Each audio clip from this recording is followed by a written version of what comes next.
We're starting today a two-part series, so we're going to have today and next week, and the title is the Cross Enough? Let me see. Is the cross enough? Now, that was one of the two options of the titles that I was thinking about.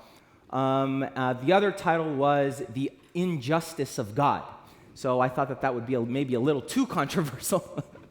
And we went with this title, Is the Cross Enough? Now, we're going to be talking about a very specific portion of Scripture, and I would really ask you to, pray as we go along, open your mind, allow me the time to be able to digest here the topic with you all, and I'm sure that it'll be a blessing.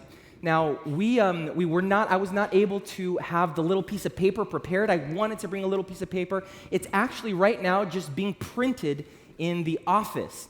So it'll be available perhaps halfway through the lecture. At the end, if you want the little piece of paper that will have summed up what we talked about today and what we're going to be talking about next week, then at the end, we're going to leave it here next to the cameras, or perhaps at the end, I'll ask someone to hand it out, and that way you'll be able to have a little physical copy of what we talked about today, all right?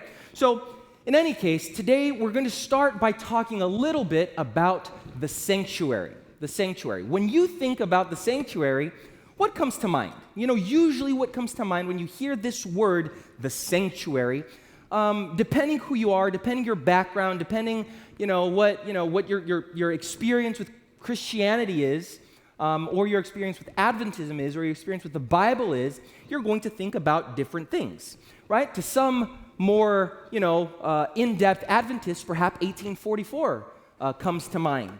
To others, the layout of the sanctuary, the courtyard, the holy place, the most holy place, the Ark of the Covenant. So the layout of the sanctuary comes to mind, right? Maybe the priest, maybe the high priest, something along those terms. So the question is, what do you think about when you think about the sanctuary? What comes to your mind? One of the distinctive, if not the most distinctive teaching of the Adventist Church, of Adventist theology, is our concept of the sanctuary, what it implies.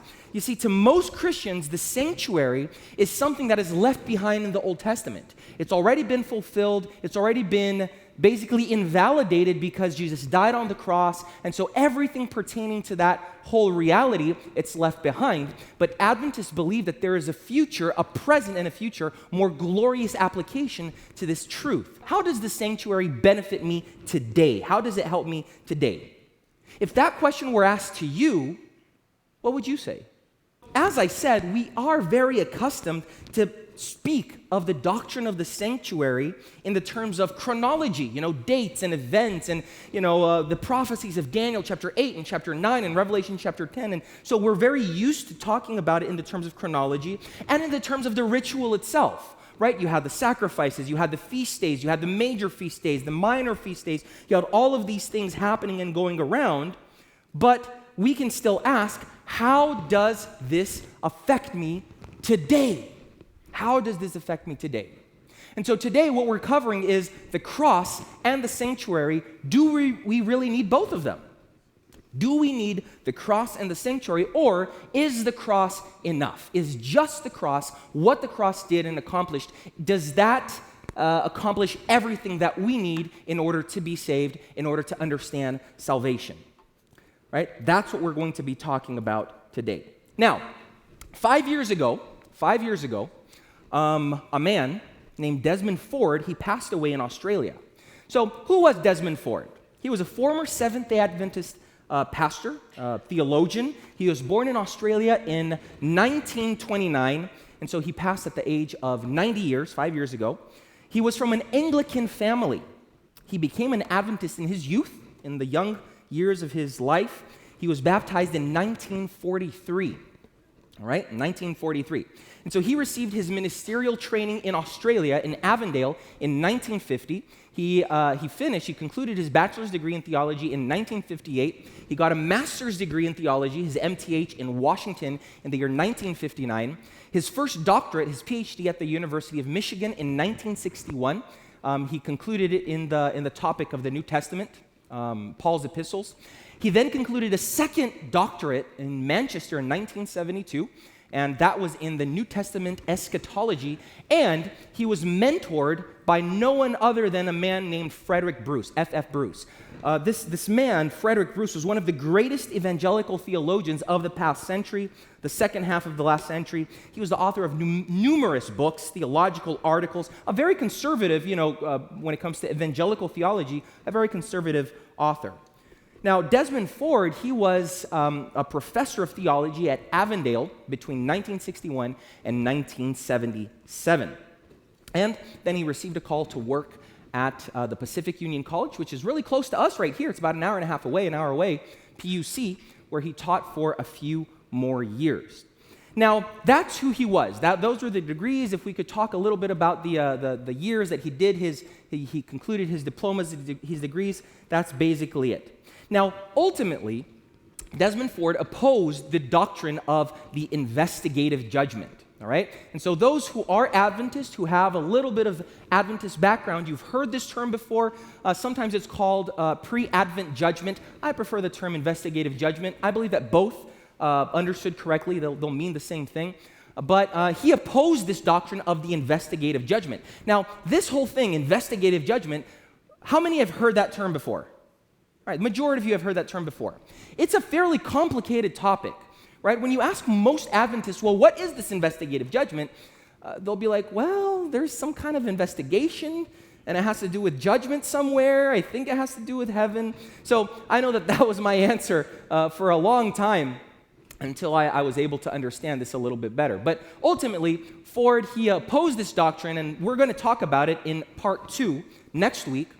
And in 1979, he wrote a treatise entitled Daniel 8:14, The Day of Atonement and the Investigative Judgment. And there were 991 pages in this treatise, all right? This is a very complex topic, and he wrote this treatise opposing this idea of investigative judgment, right?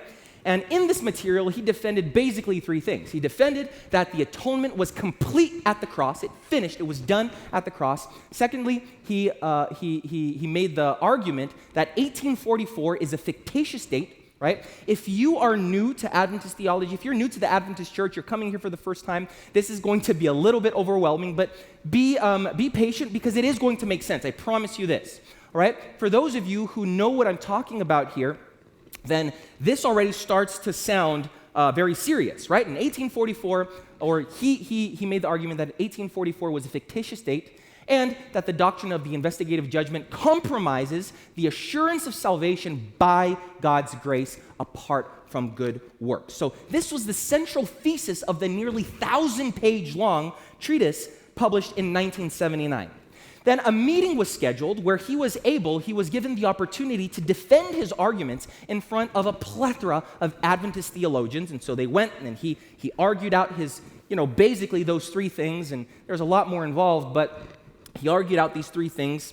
At the end of the meeting, he could not convince them of his ideas. And so as a result, he lost his pastoral credentials. He lost his credentials for opposing one of our central, if not the most distinctive doctrine, the doctrine of the sanctuary.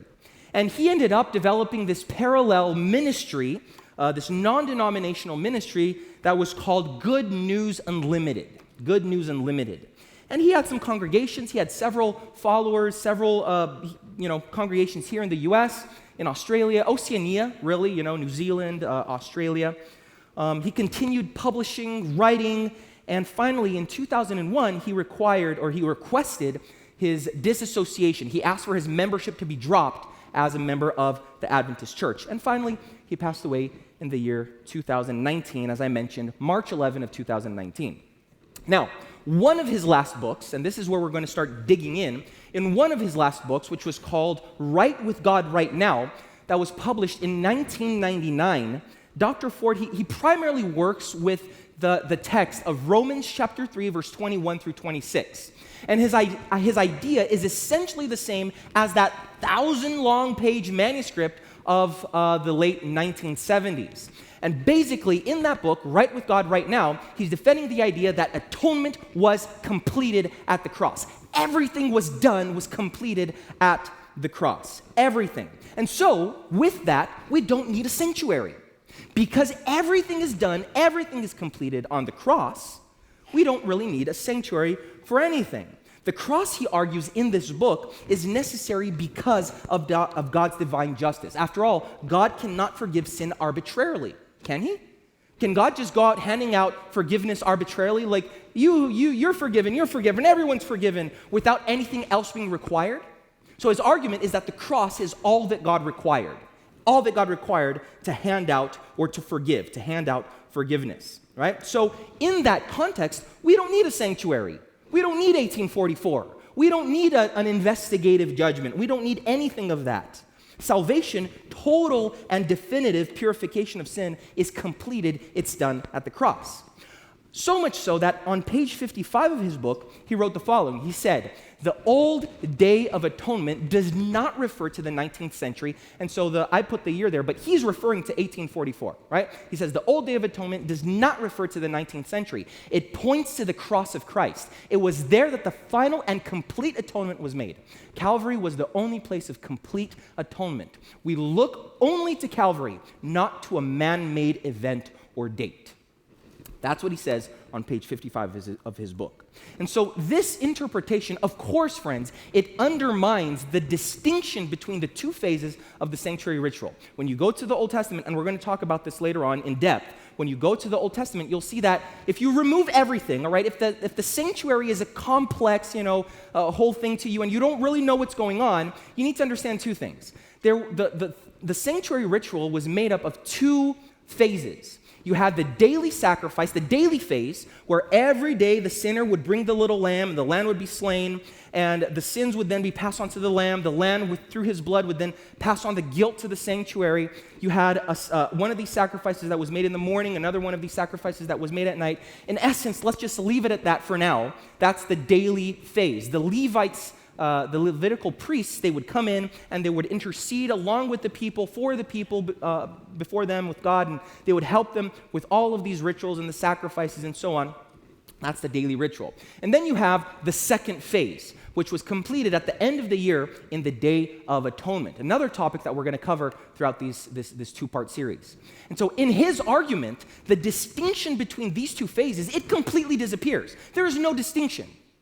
The daily phase and the Day of Atonement, they're one and the same, all right? They're two different parallels, two different symbols, two different metaphors of the same reality. That's what his argument leads to. The distinction, it completely disappears. So the question here that we have to answer in this Sabbath and the following Sabbath is, can Desmond Ford's conclusion, as he suggests, really be drawn from Romans chapter 3, verse 21 through 26? That is the question that we have to answer today. From Romans, because that's the crux, the foundation, the basis of his argument. It's that you can abolish all of this through the text of Romans 3, 21 through 26. And so we're going to take a look at this passage today to see what we can learn about this topic from this passage. Now, before that, I do want you to have a few preliminary points in mind, some ideas in mind, considering the structure of the book of Romans. Now, the book of Romans, this part right here, chapter 3, verse 21 through 26, is the center of the entire epistle.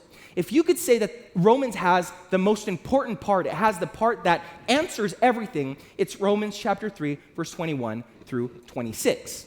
Before that, from verse 1, from chapter 1, verse 1 through 18, what you have is a general introduction where he's, introducing himself and sending greetings and all that.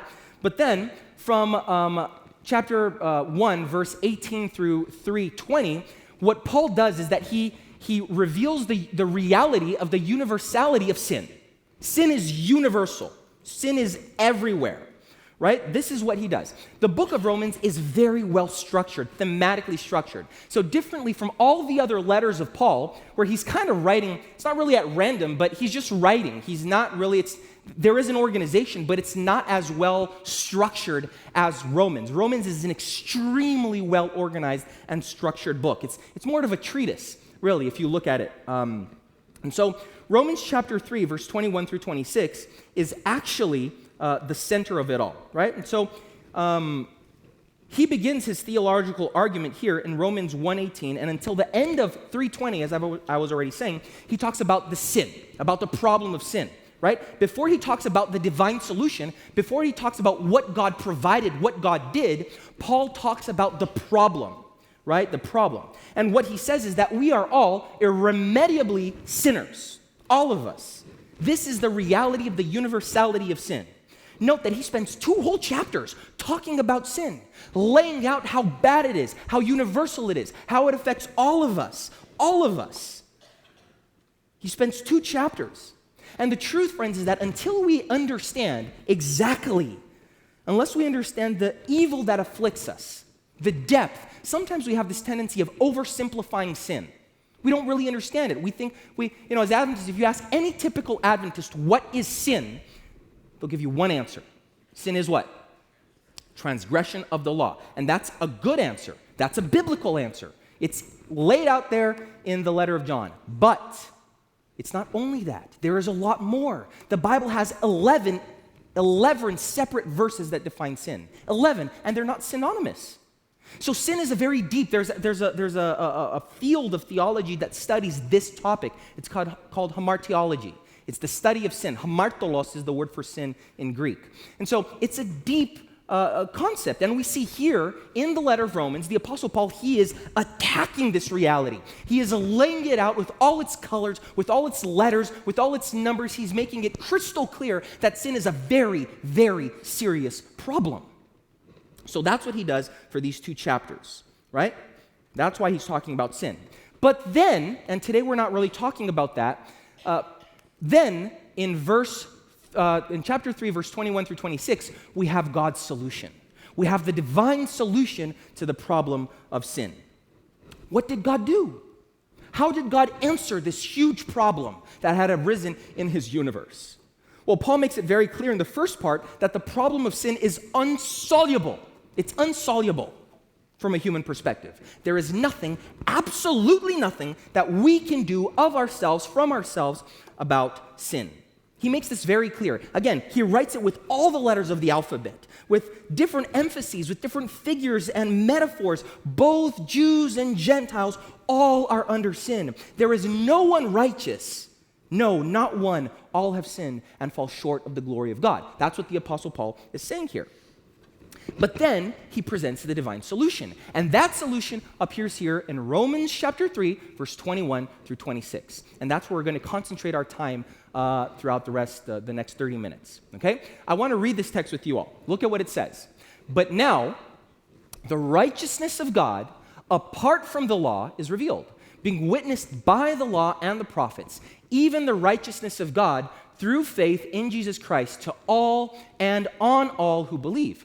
For there is no difference, for we have all sinned, or for all have sinned and fall short of the glory of God, being justified freely by his grace through the redemption that is in Christ Jesus, whom God set forth as a propitiation by his blood through faith to demonstrate his righteousness, because in his forbearance God had passed over the sins that were previously committed, to demonstrate at the present time his righteousness, that he might be just and the justifier of the one who has faith in Jesus. Now, friends, this text here is undoubtedly talking about the death of Jesus, all right? Undoubtedly. Paul here says that the solution to the problem of sin is the cross, the death of Christ on the cross. And so here we find a clear reference to the death of Jesus on the cross in verse 25, where we see by his blood, right? When did Jesus shed his blood? On the cross. So is there a doubt here that Paul is talking about the cross? No, he's talking about the cross. The cross is where Jesus shed his blood. And that blood was, shed on the cross. So another thing that's interesting is that here Paul says the word now. He uses these adverbial phrases of time, now, right? He says at the present time, at the present time. Now, when is this present time that he's talking about? It's talking about that moment, right? Paul here is talking about the year 31 of our era, right? Paul is writing this letter approximately around the year 58 of the Christian era, 58 AD, okay? The year 58. And so this is 27 years after the death of Christ. And so here he says, now, at the present time, what is he referring to? He's referring to the cross, right? Because the problem of sin was at that point a 4,000-year-old problem. And then he says, now there's a solution. Now, at the present time, it's been provided. And this is a reference to this historical event of the cross that had occurred just a few years before the moment that he's writing this. Now, Paul, again, obviously, talking about what? What is he talking about? The cross, okay? I can't leave you behind. You have to come with me on this journey. He's talking about the cross of Christ. And in speaking about the cross in this passage, he uses two metaphors, two different words, two illustrations. The first of these metaphors was the word redemption. Okay, we're going to talk about this. And the second is the word propitiation. And here I want to open this little parenthesis to say that the Bible is very rich on figures, on metaphors when it comes to the doctrine of salvation. Right? Redemption and propitiation, they're just two of them. But the Bible is full of these different kinds of illustrations and metaphors. It's presented in various ways under several different figures. So redemption appears here in this text. Propitiation appears here in this text. Justification is another. Adoption is another. Sanctification another. All of these words are words that are used to illustrate different sides, different angles of what it means to be saved. Redemption, propitiation, justification, adoption, sanctification. All of these things have in mind trying to reveal to us what and how we're saved. Okay? These are different words, and there's a plethora more. Now, what does redemption mean here? When he talks about redemption, what is the apostle? Why is he using this word? You see, actually, let's go back because you're gonna lose focus on what I'm saying because you're gonna be reading. So one thing that I want to make clear here, what was I going to say again? Oh, man. Right, I remember. So we grow very used to these words because for most of us, we've been Christians our whole life. For many of you, you've been Adventists your whole life. So all of these words, redemption, sanctification, justification, adoption, propitiation, we kind of read it and we just fly by the word. But there's reasons why these words were used. In this case, the word is apolitrosis. It's the Greek word apolitrosis, being justified freely by his grace through the redemption that is in Christ Jesus. And so this word, this Greek word is given in the context of the slave market that existed at the apostles' time. It was very common for slaves to be sold in the market. You see, back in those days, slavery, it didn't really have to do primarily with prejudice or racism, which is our way of understanding slavery today because of our given context in our given time. Back then, slavery would occur for several different reasons. It wasn't really relegated to one race or one people or anything. It had to do with several different reasons. One of these reasons, for example, was being financially destitute. So at one point, you would have so many debts that you would be sold into slavery to settle those debts, right? Or your family would be sold into slavery to settle your debts. So it was a very unfair world. I'm not justifying this. I'm just trying to give you a little bit more context into how these things happened back then.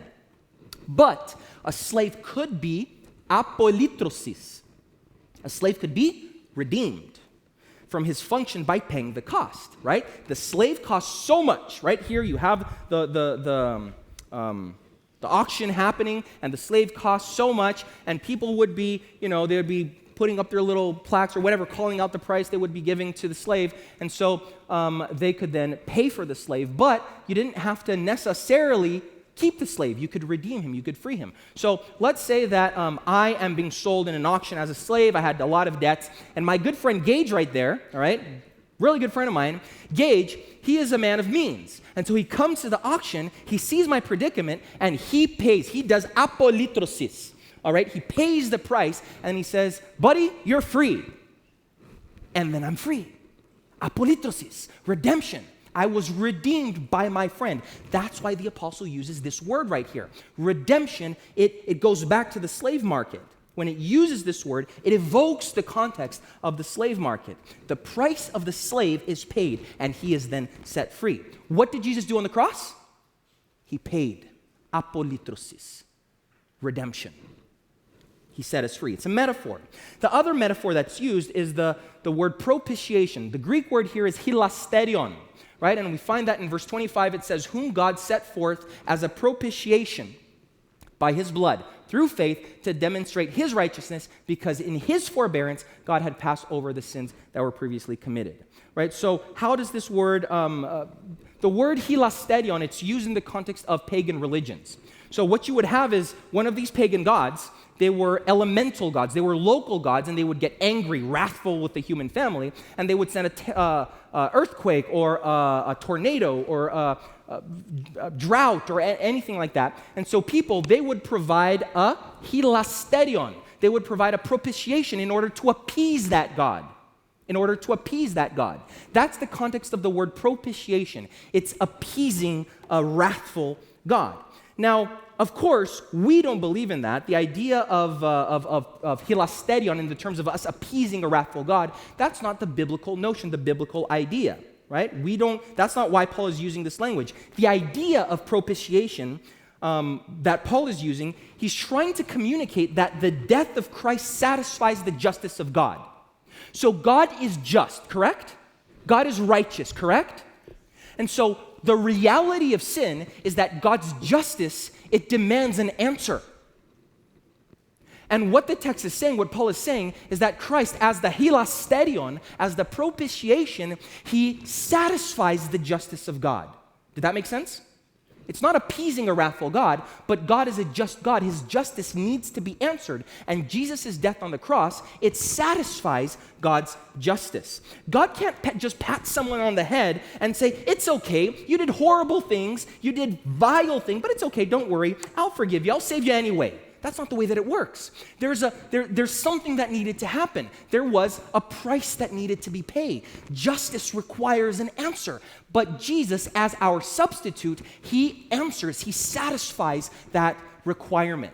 Did that make sense? Is that clear?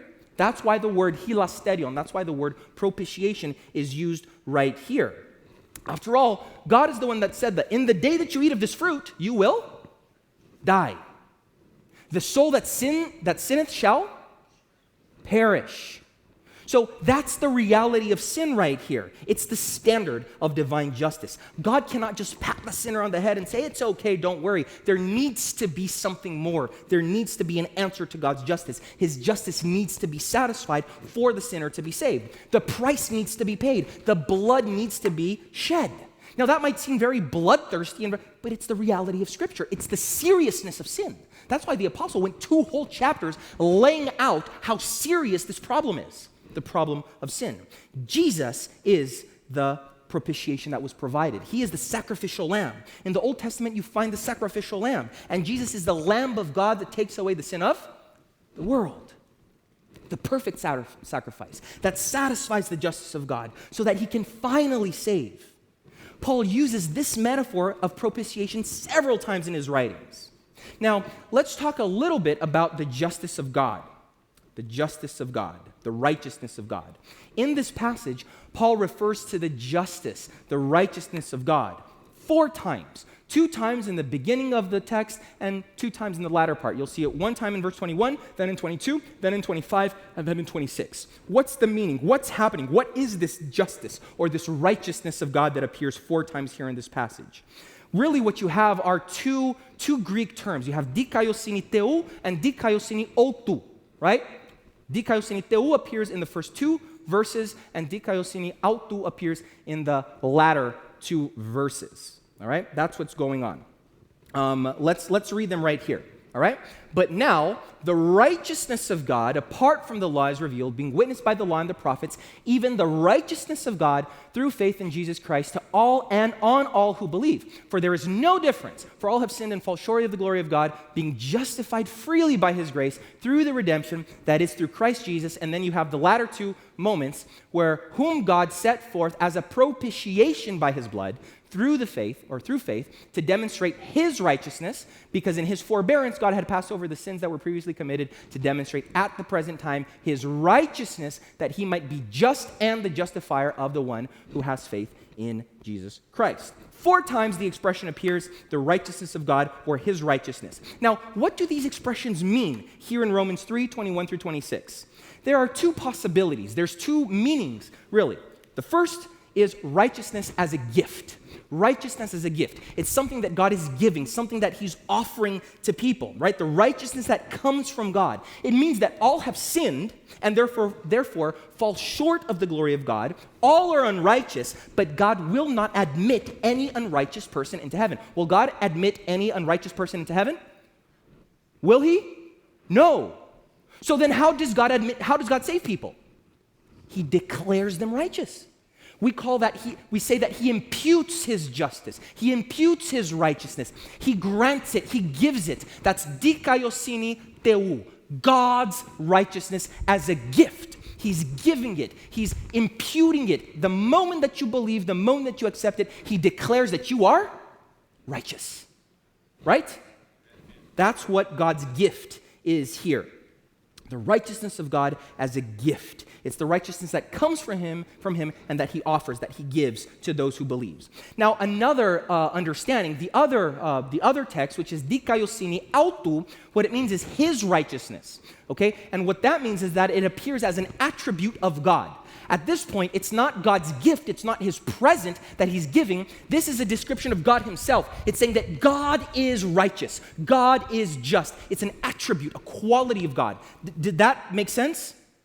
Dikaiosini teu, righteousness of God, means the one that he gives, and dikaiosini autou is the righteousness that is his quality. He is righteous. He is just. Is that clear? Okay, good. All right. That's what we're talking about. So you have these two possibilities: righteousness as a gift, it comes from God, and righteousness as an attribute, a quality of God, of who he is. Now, the traditional Adventist interpretation that, and it's quite clear when you study the Bible in its original language, is precisely this. You have in verse 21 and 22, the gift of God, dikaiosini teu, he's giving it, and then in verses 26, right here, I'll show you it. But now, referring to the cross, remember? Now when? The cross. The righteousness of God, dikaiosini teu, apart from the law, salvation happens apart from the law. We're not saved by the law. The law cannot save. The law was never given to save. If we use the law to save or to try to save, it becomes the works of the law, right? And the works of the law are something that Jesus categorically condemned in the Pharisees. We're not saved by the law, right? Salvation happens apart from the law, is revealed, being witnessed by the law and the prophets, even the righteousness of God, dikaiosini teu, through faith in Jesus Christ. This is righteousness that is given to all, and on all who believe. That makes it clear. The righteousness of God in Jesus Christ to all and on all who believe. Clear? But then, in verse 25 and 26, we find dikaiosini autou, whom God set forth as a propitiation by his blood through faith to demonstrate whose righteousness? To demonstrate his righteousness, because in his forbearance God had passed over the sins that were previously committed, to demonstrate at the present time his righteousness, that he might be just and the justifier of the one who has faith in Jesus. In Jesus. So now, apart from the law, I think I jumped a few things here. Apart from the law. Now, I've already told you that the main interpretation, the main understanding is that in verses 21, 22, it's righteousness as a gift, and in verses 25 and 26, it's righteousness as an attribute. Here, Paul is no longer talking about what God gives to the sinner. Here, in these latter two verses, he's talking solely and exclusively about God. Right? So he says that as a result of Christ's death, God demonstrated that he was being just. Right? To demonstrate his righteousness. That's literally what the text says. To demonstrate, verse 26, to demonstrate his righteousness at the present time. So God manifested, God revealed, God demonstrated that he was a just being. And now Paul says some difficult things. Right? This is where, when Peter says that Paul writes hard things, this is one of them. This is one of those that I imagine Peter reading, and Peter's like, well, what now? What's going on? And this appears here in verse 25. Verse 25. It says, because in his forbearance, God had passed over the sins that were previously committed. Now, let's dissect that. In order to demonstrate his righteousness, now he has proved, he's demonstrated that he is a just being. Right? When? Now. in the present time, at the death of Christ, to be just and the justifier, right? So here Paul is talking about the attribute of God being just. So note, Paul is talking about two things: righteousness that God grants, righteousness that God is. I know that I'm repeating it, but I need you to understand this part, right? Right here we're talking about the righteousness as God's attribute. He is, right? Is the God that we serve just or not? Yes. Is he righteous or not? Okay. So then, how do we reconcile the salvation of the sinner with the justice of God? Because God said, in the day that you eat of the fruit, you shall die. The sinner, the soul that sinneth shall perish. The wages of sin is death. So how do we reconcile salvation of the sinner? If God is just and God is fair, how do we reconcile the fact that God is saving people with his righteousness? Because you have to remember that there's a great controversy going on. There's a courtroom scene. You have the Father, you have Christ, you have Satan, and you have the sinner. And the devil is accusing, using God's law, because the devil, he can't get away with anything else. Using God's law, the devil is accusing. And God, to save, he has to do it in a way where he's just, where he's fair. So how do we reconcile the salvation of the sinner with the justice of God? How can God save the sinner if he is a just being? How does he do that? That's what Paul's talking about right here, right? He saves, and he is just in doing so. So how can it be? How can God be just in saving? God saves the sinner and still be just. How can it be? That's the question that Paul is addressing. In the immediate context right here, clearly we see that Paul is talking about God's divine justice as an attribute. And that's the rational argument for the necessity, the need of Jesus dying on the cross. In order for God to be just and save the sinner, what did God have to do? What did Jesus have to do? He had to die on the cross, right? So this is the logical argument for the need. Why did Jesus have to die? This is why Jesus had to die.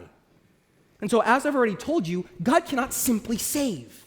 The price needs to be paid because he is a just being, because he's a fair being, he is a righteous being. So the question is, how does salvation relate to the issue of God's justice? That is the topic. How does salvation relate to the issue of God's justice? Well, no, sorry. I just crashed through my mic. I want to give you some further evidence here that now Paul is talking about justice as an attribute, okay? Let's take another look here at the context. Paul uses in verses 25 and 26, he uses a Greek word which is really interesting. It's the Greek word endexis. Now this word is translated as demonstrate. So let's look at it again. Whom God set forth as a propitiation by his blood through faith to demonstrate his righteousness, because in his forbearance God had passed over the sins that were previously committed, to demonstrate at the present time his righteousness, that he might be just and the justifier of he who has faith in Jesus. So here we have this Greek word endexis. Now friends, you have to understand there are other Greek words that are used for the word demonstrate.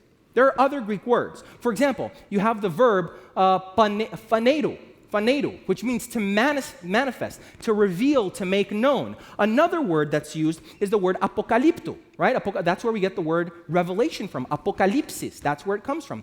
In Romans chapter 1, Paul uses this word. He says the righteousness of God is revealed, it's made known in the gospel, right? But Paul doesn't use either phanedo or apocalypsis here. The point that I'm trying to make is that he uses this word endexis, which was a legal word. It's a word that was used in a court of law. And what it means is to prove, to provide evidence, to convince, to give proof. It's used in legal contexts, right? This is a strong word. It's a powerful word. What Paul is saying is that God proved, God provided evidence, God gave proof, he convinced that he's righteous. Do you see what I'm saying? It's one thing for God to reveal something. It's another thing for you to prove something, right? I can reveal to you an opinion of mine. I believe that the sky is blue. All right, I can tell you, maybe you don't agree with me. But then I can go, that's a phaneiro. That's an apocalypsis, all right? But here, endexis, it's to prove. I'm going to prove to you why the sky is blue. It's a strong word. It's a very specific, intentional word. It's used in legal settings. So, it was a word that was discussed as a kind of proof. That's why here we have the translation to demonstrate. Is demonstrate just reveal, or is it to prove? You demonstrate something. You show something, right? Make sense? Are we good? Okay, good. All right. It's the best translation here for these texts. So the issue here, friends, is not just that God reveals, it's more than just revealing. God proves. God demonstrates. He convinces. He provides evidence. So note here. Here, in verse 25, it says, whom God set forth as a propitiation by his blood. Remember that word, propitiation, hilasterion, through faith to demonstrate his righteousness, indexes, to prove his righteousness, because in his forbearance, God had passed over the sins that were previously committed. That's where it gets difficult.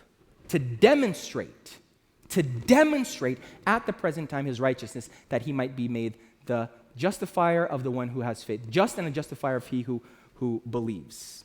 Okay? What is God proving? That he is just and the justifier. Made sense? That's what he's proving, that he's just and the justifier of he who believes. He who believes.